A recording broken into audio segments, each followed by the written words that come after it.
দিদি এই চুড়িদারটা একটু বানাবো। বডি তো কাকতাড়ুয়ার মতো, এসেছে আবার চুড়িদার বানাতে। আগে বডি তো ঠিক করে নাও বোন। কই দেখি। ব্যাস হয়ে গেল, পুরো পিসটাই স্টোনের কাজ। এবার আমার 1000টা ছুঁচ ভাঙবে, এর জন্য বেশি টাকা নেবো। কই দেখি আবার মাপটা নেব। একটু টাইট করবে, মানে প্রচুর টাইট। এই তো কঙ্কালের মতো শরীর, তাতেও আবার টাইট ফিটিং জামা চাই। পেট ঢোকাও। ঠিক আছে 24 করছি।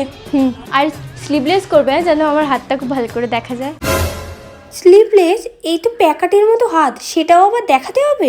আর আমার গলাটা একদম এতটা ডিপ করবে। আর হ্যাঁ, আমার পিঠের শেপটা একটু লাভ শেপে বানাবে, আর অনেক অনেক লটকন লাগাবে যেগুলোতে আলাদা আলাদা লেস লাগানো থাকবে। আর স্লিভলেস তো বানাচ্ছই, তার সাথে আরো ঝুড়ি ঝুড়ি লেস অ্যাড করে দিও। তাহলে এই চুড়িদারটা আমার 500 টাকার মধ্যে হয়ে যাবে তো?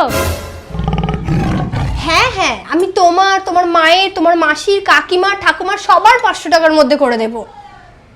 যত সব চলেও আসে কোথা থেকে, বাহ।